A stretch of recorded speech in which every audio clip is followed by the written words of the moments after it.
About a decade and a half ago, during the Christmas holidays back in 2007, I had just come back home after a day-long session of games at my friend's place. Him and I had both finished Bioshock, taking turns at the controller each time one of us dies.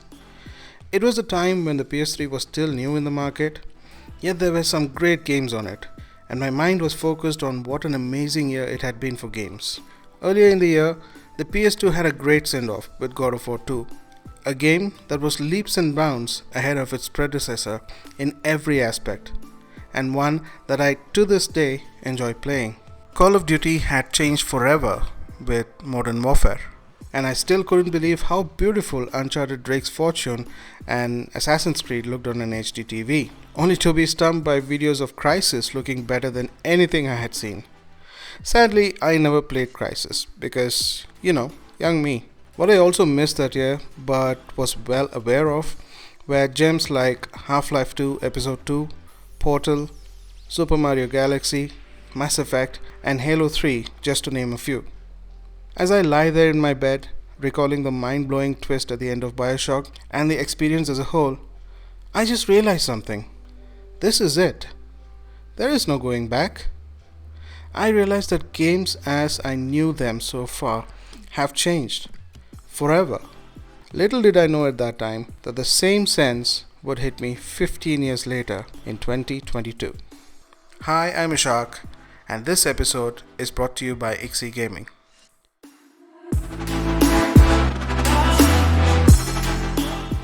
Today, video games are the biggest entertainment medium, raking in far more revenue as an industry than movies and music combined. A popular big-budget game today has the similar marketing budget and public reception to that of a Hollywood blockbuster. Every aspect of the game, from its story to the soundtrack to its characters, are all given just as much care as they would on a well-made movie. All of this is very much expected out of a big game these days, and if recent events in the industry are any indication, things are only about to get bigger and better. To understand what I mean by this, we need to head back to 2007. When, for the first time since the jump to 3D from the 16-bit 2D sprites, the quality of games took a giant leap, and as a result, the experiences players had was unlike anything at the time.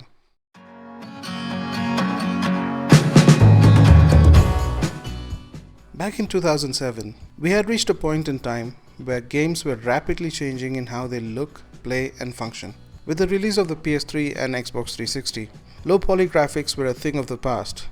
Screen resolutions scaled to widescreen, and suddenly there was more to see and interact with compared to the old 4:3 format. Couple the new consoles with an HD TV and boom! The most prominent generation leap in video games yet was right in front of our eyes.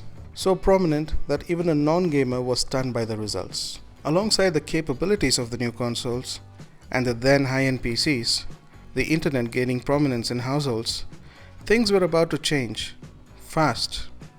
And change they did. In just a few years after the release of the PS3 and the Xbox 360, the transformation of video games kicked into high gear. Online multiplayer was the norm with almost every release, so much so that even single-player games had some kind of multiplayer element added to them. Production values of games saw a significant raise, resulting in stellar visuals and engaging gameplay. The industry in general was booming in many ways. Games were getting more popular than ever. Publishers and studios found new ways of monetizing games through DLCs and microtransactions, thus prolonging the lifespan of a typical game. Development expertise reached new standards, giving birth to stellar franchises like Uncharted, Crysis, Modern Warfare, Assassin's Creed, Mass Effect, Dead Space, Gears of War, Little Big Planet, Grid, Resistance, Dirt, Bioshock, the Arkham series, Infamous, and Borderlands, just to name a few. And to top it all off, towards the end of the 7th generation of consoles, the indie development scene started to rise to prominence. By the time the Xbox One and PS4 were set to release, the industry had radically changed from what it was 8 years ago. With the new generation, there were still advancements, yes.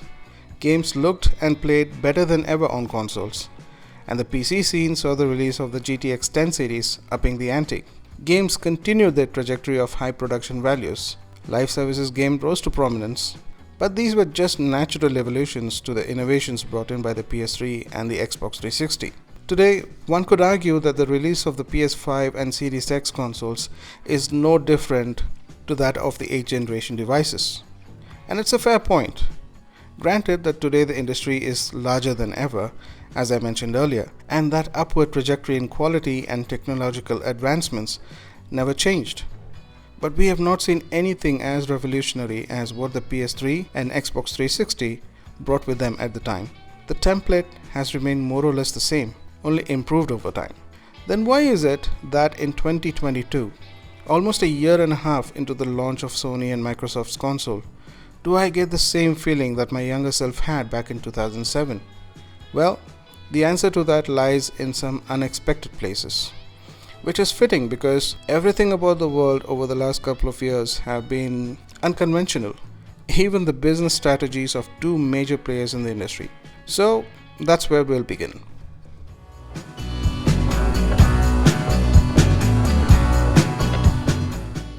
For as long as Sony and Microsoft have been in the gaming industry, there has been this concept of console wars. Eager fans and games media only made this idea stronger over time, thanks to both companies having their back and forth with the release of each console and exclusive games for their platform. When Microsoft first introduced Game Pass, it was seen by many as another of Microsoft's attempts to lure gamers to the then struggling Xbox One platform. But over time, it became apparent that the subscription service is one of the pillars to Microsoft's strategy moving forward. With Sony and Nintendo seemingly sticking to what worked for them previously, we now had an industry with three major players with their own strategies. The console war was no more, or at least not as prominent as it was for the last three generations.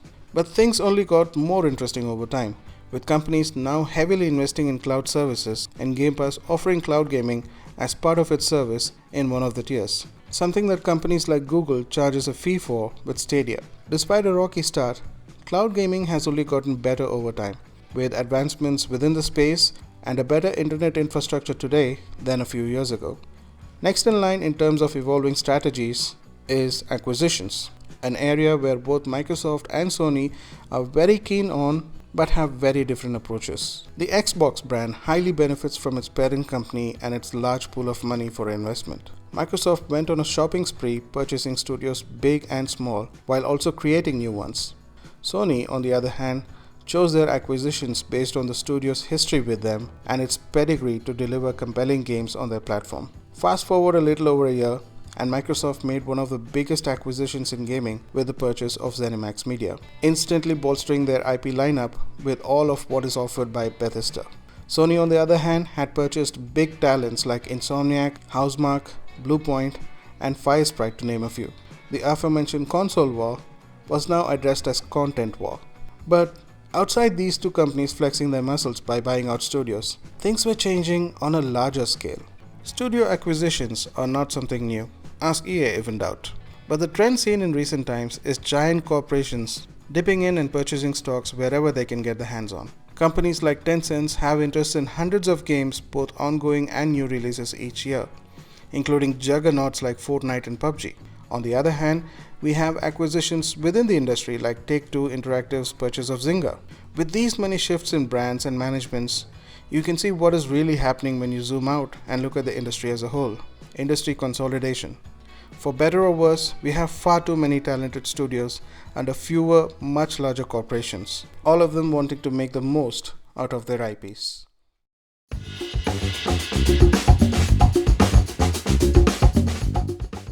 Gaming IPs venturing into other medium like TV and movies is a new norm we are likely to get familiar with within the next couple of years. Granted, there have been movie and TV adaptations of games before, all of which have been poor across the board, save for a few exceptions. But what we have now is a renewed focus. Companies are taking their IPs very seriously and are investing big on talents. There is a real effort to make the best product. Take the Halo TV series or the Last of Us TV series, for example. Although there isn't much to go by as of now, these projects certainly don't look or sound like an afterthought. The recent Uncharted movie, which had a lukewarm critical reception, did well commercially, enough for Sony to declare it a success. And this is motivation enough for companies to go all in in this direction.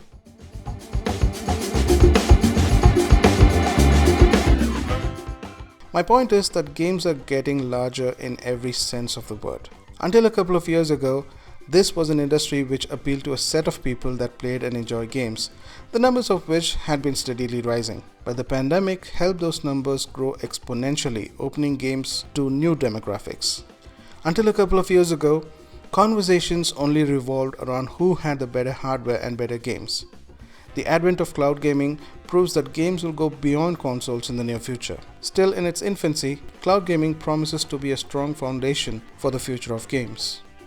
Until a couple of years ago, games had a price of admission in the form of required hardware and cost of games. Subscription services like Game Pass have eased the cost of venturing into games. With Sony following suit with their own yet-to-be-announced Game Pass-like service, gaming will be more accessible to the masses. For a country like India, where the market is small but the potential is huge, this is exactly what is needed. Until a couple of years ago, iconic characters like Master Chief, Nathan Drake, Joel and Ellie were confined to the video game space. Now they are venturing into other media to be recognized and loved by a larger audience.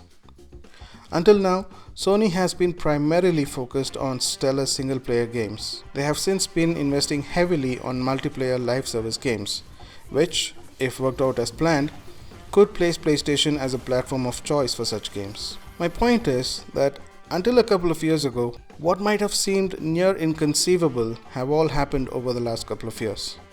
So, once again, this is it. There is no going back.